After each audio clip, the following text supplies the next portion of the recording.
চৈতন্য লীলাগো জৈছে তৈছে লিখি করি আপন শোধন।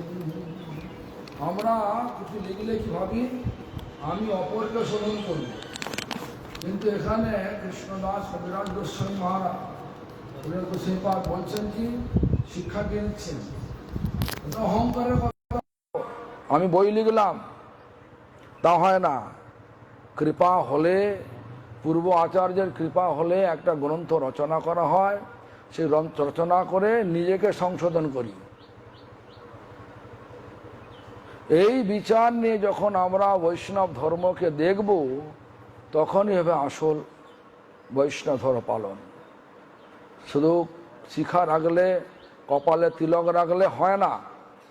শিখা তিলকে যদি দেখা যায় একজন বৈষ্ণব বটে, কিন্তু আচরণে বৈষ্ণব নয়, তাহলে কিন্তু বৈষ্ণব হবে না। এই জন্য বৈষ্ণব ধর্ম সম্বন্ধে আমাদের গুরুদেব প্রায় বলতেন দৈনতা বৈষ্ণবের ভূষণ।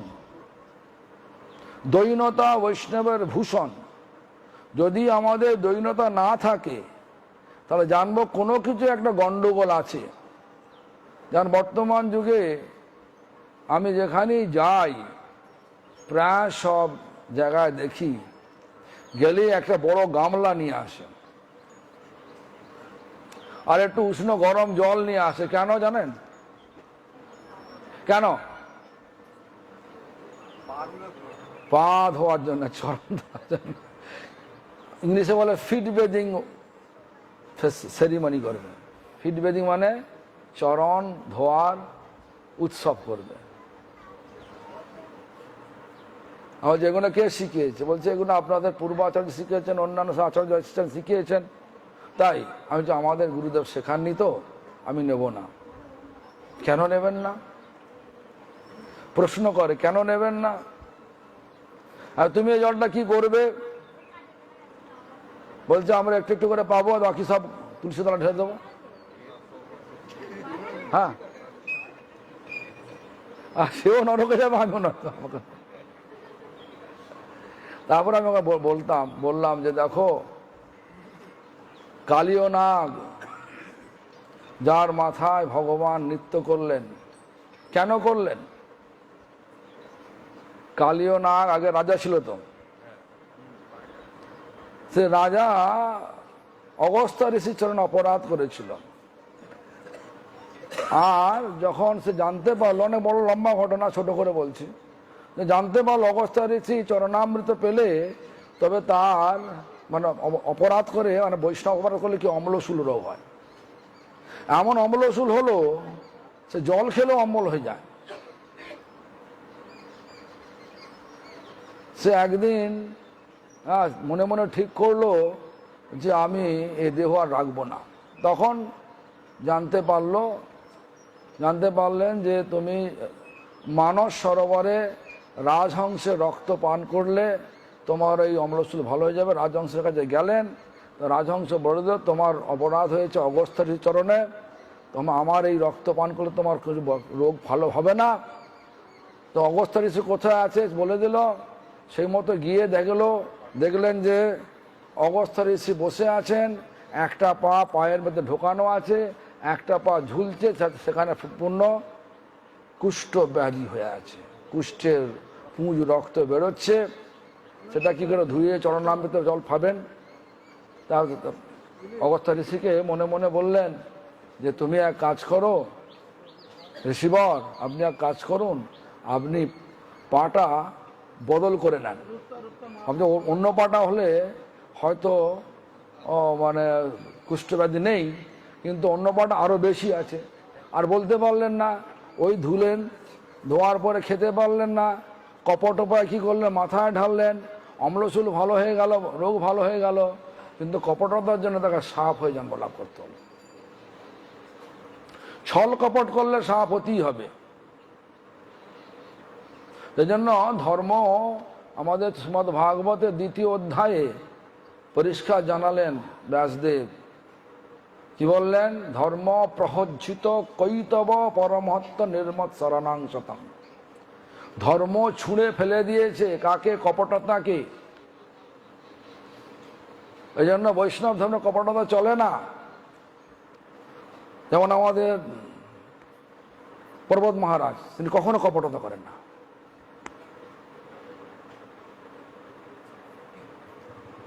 একদম মানে সম্পূর্ণ পরিষ্কার চরিত্র।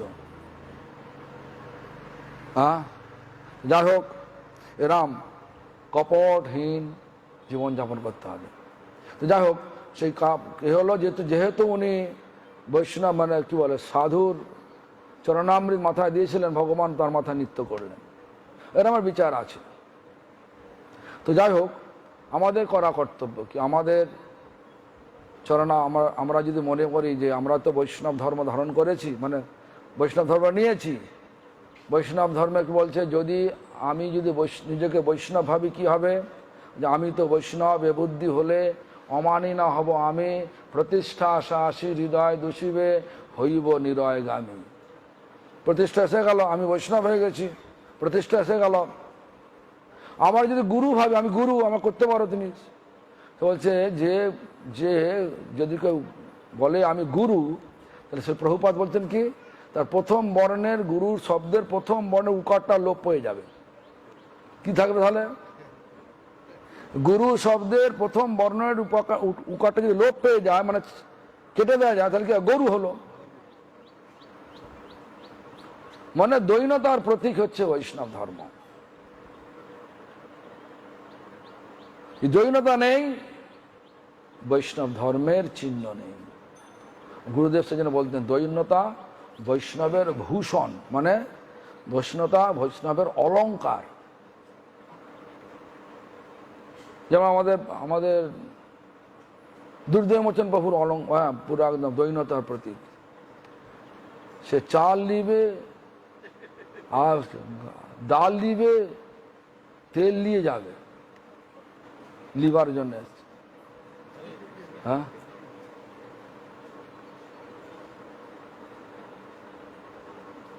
বলছে একদম খিচে নিবে। হ্যাঁ, সরলতা, দৈন্যতা, সহিষ্ণুতা, মান ও শূন্যতা, মান প্রদান করা, আর এতগুলো করে হরিনাম করা, না হলে তো বৈষ্ণব ধর্মের থাকে না কিছু। আমি অনেকেই জানি বললে কিছুই জানো না। যেন বলছে এসব প্রসাদ লিখে চৈতন্য লীলা গুণ, জৈছে তৈছে লিখি করি আপন শোধন। আমাকে শোধন করার জন্য আমি লিখছি। আমি লিখে অপরকে আমার পাণ্ডিত্য জাহির করার জন্য লিখছি না। তেল বলছেন এটা। চৈতন্য চরিতামৃতের রচয়িতা ছিল কৃষ্ণদাস কবিরাজ গোস্বামীপাদ। তিনি কে ছিলেন? পরমার্থ জগতে তিনি কে? কস্তুরী মঞ্জুরি, অষ্টমঞ্জুরির এক অন্যতম মঞ্জুরি। মঞ্জুরিদের মধ্যে অষ্টমঞ্জুরি প্রধান: রূপমঞ্জুরি, লবঙ্গ মঞ্জুরি, বিলাস মঞ্জুরি, গুণমঞ্জুরি, রসমঞ্জুরি, রতি মঞ্জুরি, মঞ্জুলালী মঞ্জুরি আর কস্তুরী মঞ্জুরি।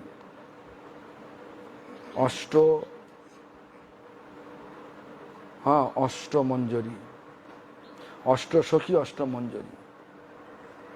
সেই কস্তুরী মঞ্জুরি যিনি বায়ুকোণে, দিব্য বৃন্দাবনের সেখানে বায়ুকোণ মানে পশ্চিম উত্তর কোণে যিনি শ্রীকান্ত সেবায়, সেখানে রাধারানীর কান্ত সেবায় ব্যস্ত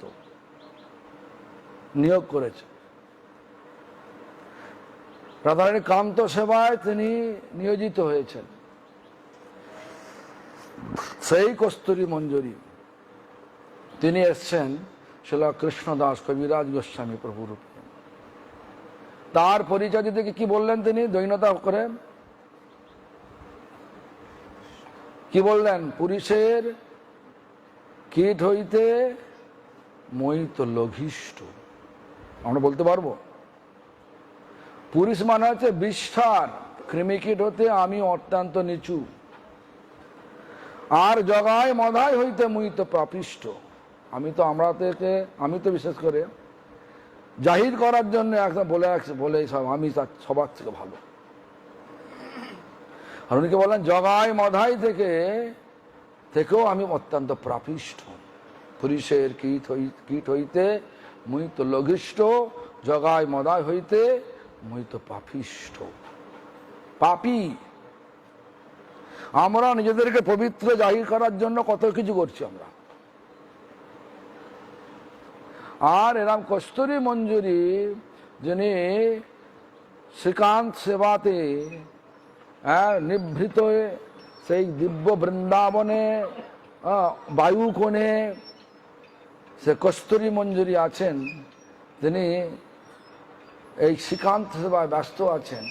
তিনি আজ চৈতন্য মহাপ্রভু লীলাতে এসে তিনি নিজেকে কি পরিচয় দিলেন? আমি বিষ্ঠার কৃমি থেকেও অত্যন্ত লঘিষ্ঠ, জগাই মধাই থেকেও অত্যন্ত পাপিষ্ঠ। এটাই হচ্ছে বৈষ্ণবতার চরম কথা, দৈন্যতা। গুরুদেব বলতেন যার দৈন্যতা নাই তার কাছে বৈষ্ণবতা আশা করা যায় না। দৈন্যতা আছে মানে বৈষ্ণবতা আছে। এই মতো মহাপ্রভুর নীলাচলে বাস, সঙ্গে ভক্ত গণ লইয়া কীর্তন বিলাস। কোথায় কীর্তন করতেন? গম্ভীরায়। চৈতন্য মহাপ্রভু যখন ছিলেন গম্ভীরায় কীর্তন করতেন, আবার শ্রীক্ষেত্র ধামের বিভিন্ন জায়গায় কীর্তন করতেন। দিনে নিত্য কৃত্য ঈশ্বর দর্শন। কোন ঈশ্বর? জগন্নাথ দর্শন। রাতে রায়ের স্বরূপ শনে রস আস্বাদন। রায় রামানন্দ স্বরূপ দামোদরের সঙ্গে যে রস আস্বাদন তিনি করতেন। কি রস? যে রসের কথা সমগ্র বৈষ্ণব সমাজে বলা যেত না, যেখানে নিভৃতি করতে হতো। কোন রসের কথা? না রাসলীলার কথা, লোক সমক্ষে বলার নয়। অধিকারহীন, যাদের অধিকার নাই তারা যদি এই লীলা শোনে কি হবে? অধিকার না লোভিয়া সিদ্ধ দেহ ভাবে, বিপর্যয় বুদ্ধি জন্মে শক্তির অভাবে। অধিকার নেই কিন্তু আমি সব কিছু জেনে নেব, সব কিছু বুঝে নেব, আমার অধিকার নেই কেন? এই তো বলছে রাসলীলা শুনলে জড়কাম চলে যায়। হ্যাঁ, কখন জড়কাম চলে যাবে? কখন? যদি শুদ্ধ নাম মুখে উচ্চারিত হয়। নাম শুদ্ধ নেই, এদিকে অধিকার নেই, মন সবসময় ভোগের পেছনে ঘুরে বেড়াচ্ছে, আর ওই রাসলীলা করলে কি হবে? ওইগুলো ভগবানের লীলাকে ভৌতিক বুদ্ধি করে নিজের বিপদ নিজেই ডেকে আনা হবে। এই মতো মহাপ্রভুর সুখে কাল যায়, কৃষ্ণের বিরহ বিকার অঙ্গে নানা হয়। কৃষ্ণ বিরহে তার অঙ্গে নানা রকম বিকার হয়, মানে অষ্টসাত্ত্বিক বিকার হয়। দিনে দিনে বাড়ে বিকার, রাত্রে অতিশয়, চিন্তা উদ্বেগ প্রলাপ আদি যত শাস্ত্রে কয়। স্বরূপ গোসাইয়ার রামানন্দ রায়, রাত্রি দিনে করে দোহে প্রভুর সয়। চৈতন্য মহাপ্রভুকে স্বরূপ দামোদর, যিনি কৃষ্ণলীলা ছিলেন ললিতা, আর রায় রামানন্দ যিনি ছিলেন বিশাখা। ললিতা বিশাখা মিলে এই চৈতন্য মহাপ্রভু লীলায় এসেছিলেন স্বরূপ দামোদর রায় রামানন্দ রূপে। তারা রাত্রি দিনে সেবা করতেন। আর কৃষ্ণলীলাতেও ওনারা সেবা করেন। একদিন গোবিন্দ মহাপ্রসাদ লইয়া হরিদাসে দিতে গেলা আনন্দিত হইয়া। কি দেখলেন? দেখে হরিদাস ঠাকুর করিয়াছেন শয়ন, মন্দ মন্দ করিতেছেন সংখ্যা সংকীর্তন। আমরা তো শরীর খারাপ হলে শুয়ে পড়ি আর চিন্তা করি ভালোই হয়েছে, বিশ্রাম হয়ে যাচ্ছে নাকি। কিন্তু যারা বৈষ্ণব তারা কি করে, ভালো হয়েছে শরীর খারাপটা, কিন্তু শুয়ে থাকার জন্য নয়, বেশি করে হরিনাম করার জন্য। আমি একসময় একটা গ্রন্থ পড়েছিলাম, বাগবাজার গৌড়ীয় মঠের ভক্তি কেবল অরুলবী গোস্বামী মহারাজের লেখা তার হরিকথার মধ্যে বলছে বৈষ্ণবদের অসুস্থতা হলে ভালো হয়, কেন বৈষ্ণবরা ওই সুস্থ সময়ে নির্বিঘ্নে হরিনাম করতে পারে। তখন আমি ক্লাস 10-এ পড়ি, হয়তো ভালোই তো, অসুস্থ হলে ভালো হয়, ভালোই হয়েছে তো। হ্যাঁ, গোবিন্দ কহে উঠো উঠো আসি করো হো ভোজন। কাকে উঠতে বলছে? হরিদাসকে উঠতে বলছেন। গোবিন্দ বলে চৈতন্য মহাপ্রভু গুরু ভাই, ঈশ্বরপুরীর শিষ্য কাশীশ্বর আর গোবিন্দ দুজনকে পাঠিয়েছিলেন ঈশ্বরপুরী মহাপ্রভু সেবার জন্য। কিন্তু কাশীশ্বর ধাম বিভিন্ন তীর্থ দর্শন করে এলেন, যার জন্যে ভগবান রাখলেন না ওকে তার সেবায়। আর গোবিন্দ একদম ধেয়ে চলে এসেছিলেন, গোবিন্দ কি সেবায় রেখেছিলেন, গুরুদেব পাঠিয়েছেন, গুরুদেবের আদেশকে মান্য করার জন্য রেখেছিলেন। হরিদাস কহে আজ, আচ্ছা, গোবিন্দ কহে উঠো আসি করো হো ভোজন। হরিদাস কহে তাজি আজি করিব লঙ্ঘন। হরিদাস বলছেন আমি আজ লঙ্ঘন দেব। কি লঙ্ঘন দেবে? না, এই প্রসাদ পাবো না, লঙ্ঘন দেব। কেন? কারণ বলছেন সংখ্যা কীর্তন পুরে নাহি কেমনে খাইব, মহাপ্রসাদ আনিয়াছ কেমনে উপেক্ষিব।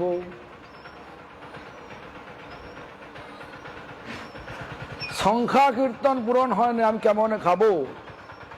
আমার তুমি মহাপ্রসাদ এনেছো, এটাকে আবার কিরকম উপেক্ষা করব?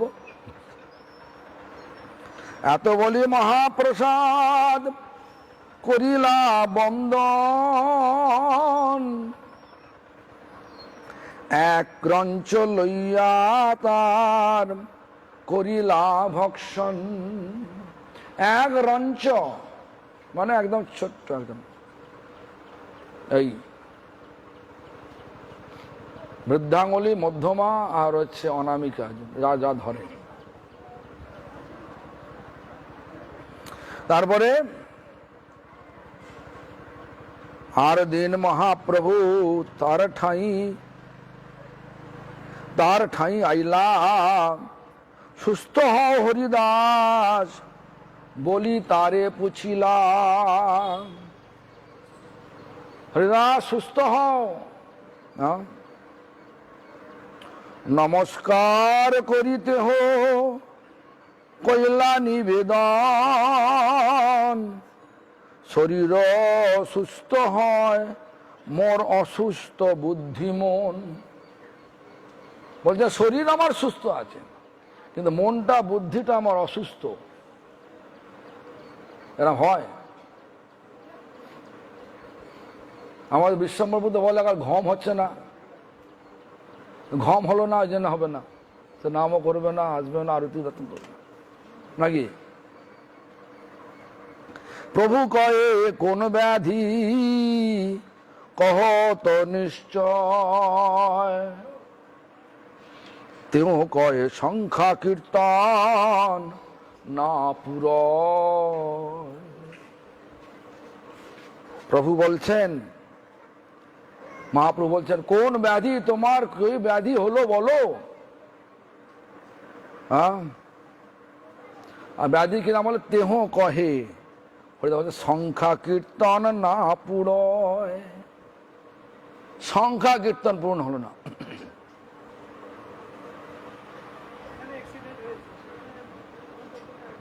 পূর্ব পালপাড়ায় চলছে মহোৎসব, পূর্ব পালপাড়ায় রাত্রি কীর্তনপাড়া পরিবেশন করবে অরুণ অধিকারী তার সম্প্রদায়, আগামীকাল রাত্রি কীর্তনপাড়া পরিবেশন করবে কৃষ্ণদাস তার সম্প্রদায় বীরভূম পূর্ব পালপাড়ায়, এবং 11 চৈত্র শনিবার সন্ধ্যা কীর্তনপাড়া পরিবেশন করবে দেবাশিস পালতার সম্প্রদায়। ওই দিনই রাত্রি 11টায় রাসলীলা পরিবেশন করবে দীপঙ্কর চক্রবর্তী তার সম্প্রদায়। 12 চৈত্র রবিবার ভোগোৎসব ও বিতরণ।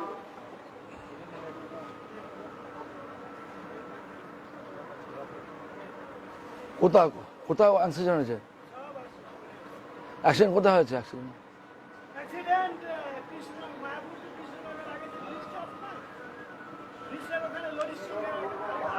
আমাদের গাড়ির অ্যাক্সিডেন্ট হয়নি তো?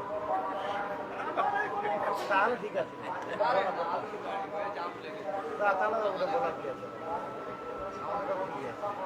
ওদের দিয়ে আসো, ওদের দিয়ে আসো, ওদের দিয়ে আসো গো,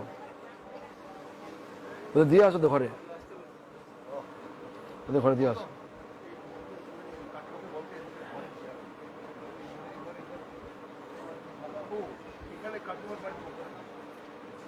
Сейчас это оттуда, ну тут.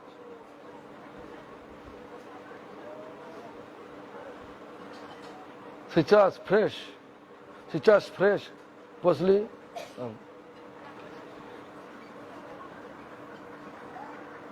প্রভু কয়ে বিদ্ধ হইলা সংখ্যালোপ করো, সিদ্ধ দেহ তুমি সাধনে আগ্রহ জ্ঞানে করো। লোক নিস্তারিতে তোমার অবতার, নামের মহিমা লোকে করিলা প্রচার। এবি অল্প সংখ্যা করি কর সংকীর্তন, হরিদাসে কহে শুনো মোর নিবেদন। এক সময় আমরা দেখেছি যে 80 বছর বয়স হয়ে গেলে পর আর এরাম একাদশী ব্রত না করলে চলবে নাকি, কিন্তু সাধু মহারাজ করছেন, ওনার বয়স হয়ে গেছে 80-র ওপরে নাকি। কত বয়স হলো? 83 বছর বয়স হয়ে গেল। আমার গুরুদেব বয়স 90 বছর হয়ে গেছিলাম। তা গুরুদেবকে বলা হলো যে আপনি এত আর আগ্রহ করে কেন করেন, করেন কেন? তা হবে না, তারপরে আমাকে এরম অবলম্বন করে তোমরা একাদশী ছড়া করা বন্ধ করে দেবে। গুরুদেব করতেন না, আমরা করব না। আচার্য যখন আচার্য হবে তখন সব করতেই হবে। সন্ন্যাসী মানে আচার্য, আচরণ করে শিক্ষা দেবে তো সন্ন্যাসী, তার হইতে আচার্য।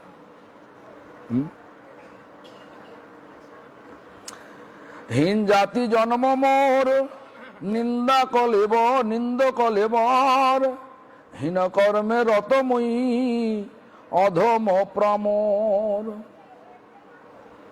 হীন জাতি, মুসলমান ঘরে জন্ম হয়েছিল, নিন্দ কলেবর। কিন্তু মহাপ্রভু কি দেখালেন? যারা হরিনাম করে, চণ্ডাল বিদ্বিজশ্রেষ্ঠ হরিভক্তি পরায়ণা। চণ্ডাল নহে যদি কৃষ্ণ বলে, বিপ্র নহে যদি অসৎ পথে চলে। যা হোক, অদৃশ্য অস্পৃশ্য মোরে অঙ্গীকার কইলাম, রৌরব হইতে মোরে বৈকুণ্ঠে চড়াইলাম। এটা কটা বাজে বলো তো? আমি তো অনেক, এটা 15 হয়ে গেল তো, আমার বন্ধ করে দিই নাকি এটা? হ্যাঁ, স্বতন্ত্র ঈশ্বর তুমি হও ইচ্ছাময়, জগৎ না চাও যারে জয়ছে ইচ্ছা হয়। ভগবানের ইচ্ছা দিয়ে সব কিছু হয়। আমরা তো কিছু করতে পারি না। অনেক নাচাইলা মোরে প্রসাদ করিয়া, বিপ্রের সাধ্র পাত্র পাইলু ম্লেচ্ছ হইয়া। অদ্বৈত আচার্য দিয়েছিলেন, যে কোটি ব্রাহ্মণের ভোজন হয়ে যায় যদি আপনি প্রসাদ পান। এক বাঞ্ছা তার হয় মোর বহুদিন হইতে, লীলা সম্বরিবে তুমি লও মোর চিত্তে। সেই লীলা প্রভু মোরে কভু না দেখাইবা, আপনার আগে মোর শরীর পরিবার। সাধু মাঝ আগে যেন আমার শরীর পড়ে যায়, সাধু মাঝ আগে যেন শরীর পড়ে যায় আমার। সাধু মাঝ কিবা করেছেন, হৃদয়ের ধরিব তোমার কমলচরণ, নয়নে দেখিব তোমার চাঁদ বদন। দেখুন সন্তান, জিহ্বায় উচ্চারিব তোমার কৃষ্ণ চৈতন্য নাম, এই মতো মোর ইচ্ছা ছাড়িব পরাণ। এই ইচ্ছা আপনার আগে যেন আমার প্রাণটা না যায়, আর প্রাণ যখন আমি ছাড়বো তখন আপনার চরণ যুগল হৃদয়ে ধারণ করব, চোখ দিয়ে আপনার চাঁদ বদনখানি দর্শন করব, আর জিহ্বা উচ্চারণ করব শ্রীকৃষ্ণ চৈতন্য নাম।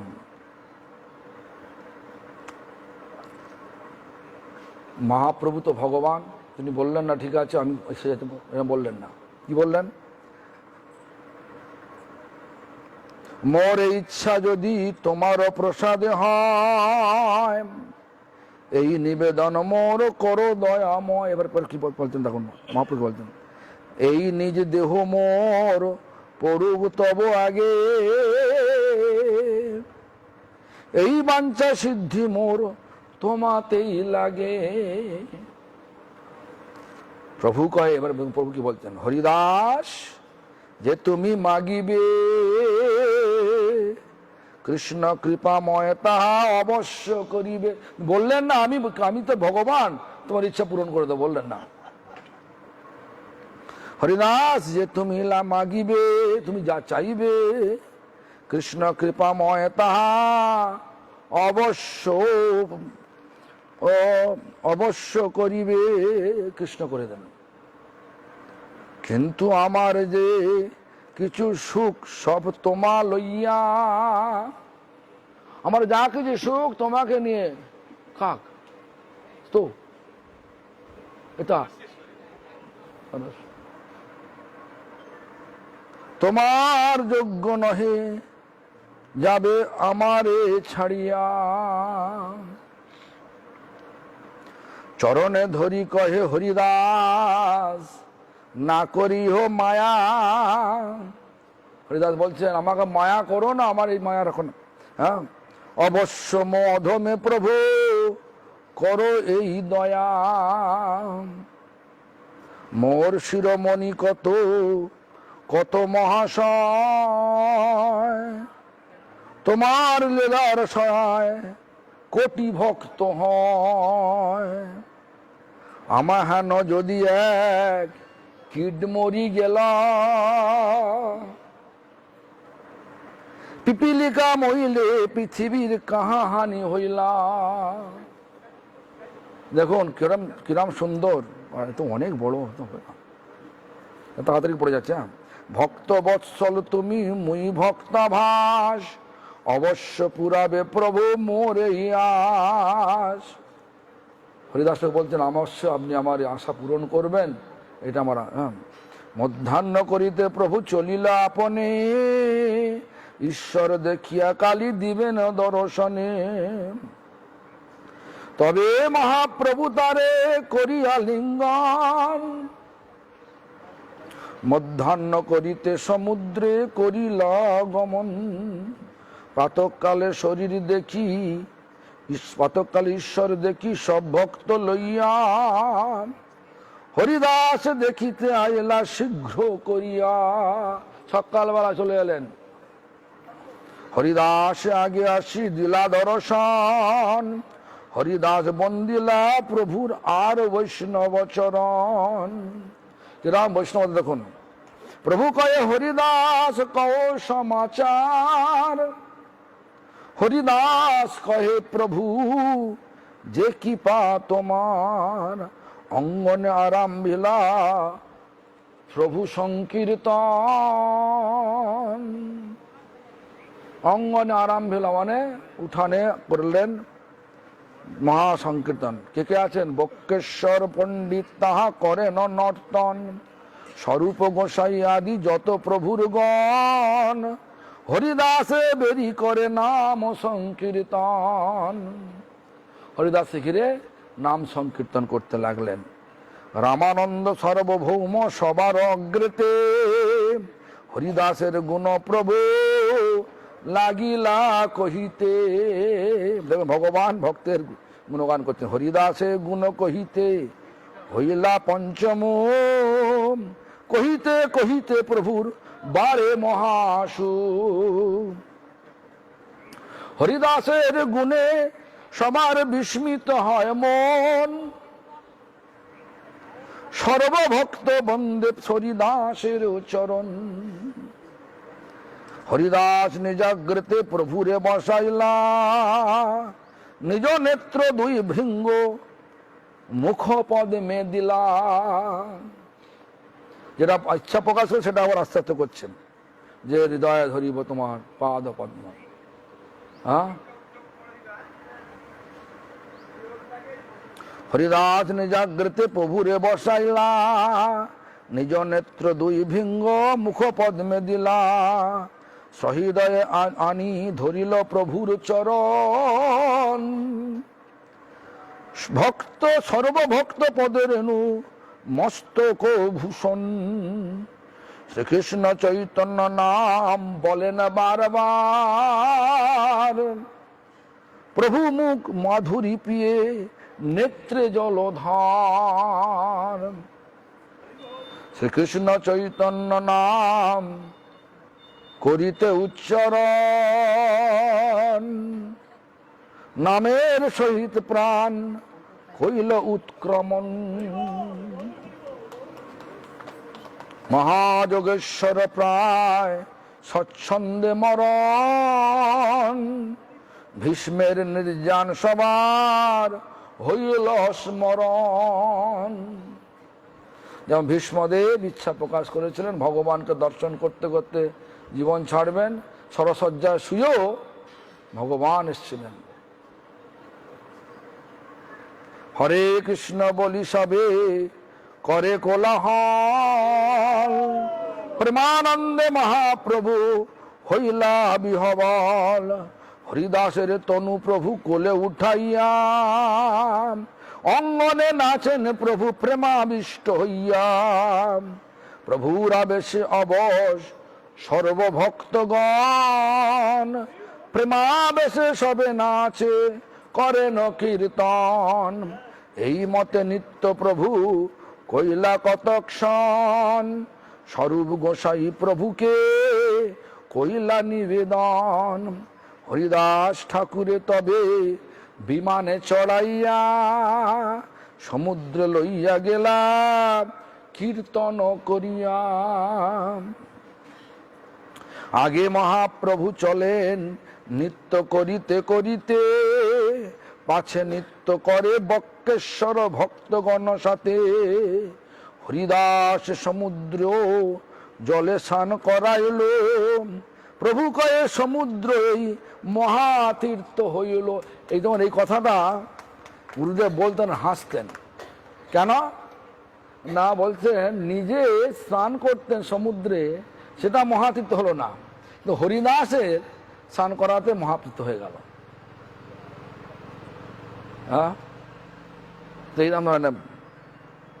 হরিদাসের পাদদক পিয়ে ভক্তগণ, হরিদাসের অঙ্গে দিলা প্রসাদ ও চন্দন। ডোর করার প্রসাদ বস্ত্র অঙ্গে দিলা, বালুকার গর্ত করি তাহে শুয়াইলাম। চারিদিকে ভক্তগণ করেন কীর্তন, বক্রেশ্বর পণ্ডিত করেন আনন্দে নর্তন। হরিবোল হরিবোল বলেন গৌর রায়, আপনে হস্তে বালু দিলা তার গায়।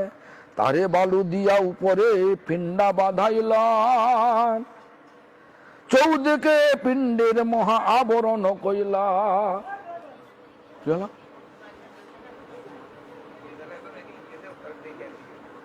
তাহা বেড়ি প্রভু কইলা কীর্তন নর্তন, হরিধ্বনি কোলাহলে ভরিল ভুবন। তবে মহাপ্রভু সব ভক্তগণ সঙ্গে, সমুদ্রে করিলা স্নান জল কেলি রঙ্গে। হরিদাসে প্রদক্ষিণ করি আইলা সিংহদ্বারে, হরি কীর্তন কোলাহল সকল নগরে। সিংহদ্বারে আসি প্রভু পশারির ঠাই, আঁচল পাতিয়া প্রসাদ মাগিল তথায়। হরিদাস ঠাকুরের মহোৎসবের তরে, প্রসাদ মাগিয়ে ভিক্ষা দেহ তো আমারে। শুনিয়া পশারি সব চাংলা উঠাইয়া, একবারে ঝোড়া ভর্তি সব উঠে যা ছিল সব দিয়ে দিচ্ছে। চাংলা উঠাইয়া প্রসাদ দিতে আসে তারা আনন্দিত হইয়া। স্বরূপ গোসাই প্রসারীকে নিষেধ দিল, চাংরা লইয়া পাশরি পসারে বসিল। স্বরূপ গোসাই প্রভুরে ঘরে পাঠাইলাম, চারি বৈষ্ণব চারি পিছাড়া সঙ্গে রাখিলাম। স্বরূপ গোসাই কহিলেন সব পসারিরে, এক এক দ্রব্যের এক এক পুঞ্জ দেহ মোরে। এই মতে নানা প্রসাদ বোঝা বাঁধাইয়া, লইয়া এলা চারিজনের মস্তকে চড়াইয়া। মানিনাথ পট্টনায়ক প্রসাদ আনিলা, কাশী মিশ্র অনেক প্রসাদ পাঠাইলা। সব বৈষ্ণবে প্রভু বসাইলা সারি সারি, আপনে পরিবেশে প্রভু লইয়া জনাচারি। মহাপ্রভু শ্রীহস্তে অল্পনা আইসে, এক এক পাতে পঞ্চজনার ভক্ষ পরিবেশে। স্বরূপ কয়ে প্রভু বসি করহ দর্শন, আমি ইয়া সবা লইয়া করি পরিবেশন। এখন তো আমরা নিজেই মাকে বসে যাই। স্বরূপ জগদানন্দ কাশীশ্বর শঙ্কর চারিজনে পরিবেশন করে নিরন্তর। প্রভু না খাইলে কেউ না করে ভোজন, প্রভুর সেদিনে কাশী মিশ্রের নিমন্ত্রণ। আপনে কাশী মিশ্র আইলা প্রসাদ লইয়া, প্রভুরে ভিক্ষা করাইলা আগ্রহ করিয়া। পুরী ভারতীর সঙ্গে প্রভু ভিক্ষা লই কইলাম, সকল বৈষ্ণব তবে ভোজন করিলাম। আকণ্ঠ পরিয়া সবার করাইলা ভোজন, দেহ দেহ বলি প্রভু বলেন বচন। ভোজন করিয়া সবে কইলা আচমন, সবারে পরাইলা প্রভু মালা চন্দন। প্রেমাবিষ্ট হইয়া প্রভু করেন বরদান, শুনি ভক্তগণের জুড়ায় মন প্রাণ। হরিদাসের বিজয় উৎসব যে কইল দর্শন, সে হইল নিত্য কইল যে কইল কীর্তন। যে নৃত্য করে নেচেছে, যে কীর্তন করেছে সবাই, যে তারে বালুকা দিতে করিল গমন। তার মধ্যে মহোৎসবে যে কইল ভোজন, যে প্রসাদ পেতে এসছেন সবারই। অচিরে তা সবাকার হবে কৃষ্ণ প্রাপ্তি, হরিদাস দর্শনে হয় ওইছে শক্তি। কৃপা করি কৃষ্ণ মরে দিয়াছিল সঙ্গ, স্বতন্ত্র কৃষ্ণের ইচ্ছা কইল সঙ্গ ভঙ্গ। হরিদাসের ইচ্ছা যাবে হইল চলিতে, সকল শকতি তারে নারিল রাখিতে। ইচ্ছা মাত্রে কইল নিজ প্রাণ নিষ্ক্রমণ, পূর্বে যেন শুনিয়াছি ভীষ্মের অমরণ, হরিদাস আছিল পৃথিবী শিরোমণি, তাহা বিনা রত্ন শূন্য হইল মেদিনী। জয় জয় হরিদাস বলি কর হরিধ্বনি, এত বলি মহাপ্রভু নাচেন আপনি। সবে গায় জয় জয় জয় হরিদাস, নামের মহিমা যেহ করিলা প্রকাশ। তবে মহাপ্রভু সব ভক্তে বিদায় দিলাম, হর্ষ বিষাদে প্রভু বিশ্রাম করিলা। এই তো কহিল হরিদাসের বিজয়, যাহার শোভনে কৃষ্ণ দৃঢ় ভক্তি হয়। চৈতন্যের ভক্ত বাৎসল্য ইহাতেই জানি, ভক্ত বাঞ্ছা পূর্ণ কইলা ন্যাসী শিরোমণি। শেষকালে দিলা তারে দর্শন পর্শন, তারে কোলে করি কইলা আপনে নর্তন। আপনে শ্রীহস্ত কি পায় তারে বালু দিলাম, আপনে প্রসাদ মাগি মহোৎসব কইলা। মহাভাগবত হরিদাস পরম বিদ্যান, এ সৌভাগ্য লাগি আগে করিলা প্রয়াণ। চৈতন্য চরিতেই অমৃতের সিন্ধু, কর্ণ মন তৃপ্ত করে যার এক বিন্দু। ভব সিন্ধু তরিবারে আছে যার চিত্ত, শ্রদ্ধা করি শুনো সেই চৈতন্য চরিত। শ্রীরূপ রঘুনাথ পদে যারাস, চৈতন্য চরিত অমৃত কহে কৃষ্ণ দাস। এটি শ্রী চৈতন্য চরিতামৃত হরিদাস নির্যান বর্ণনং নাম একাদশ পরিচ্ছেদ। হরে কৃষ্ণ। এখন যেটা আমাদের লক্ষ্য ছিল সেটা হয়ে গেল, 11:30 তাড়াতাড়ি করে হয়ে গেল, পাঠ হয়ে গেল। এখন আমাদের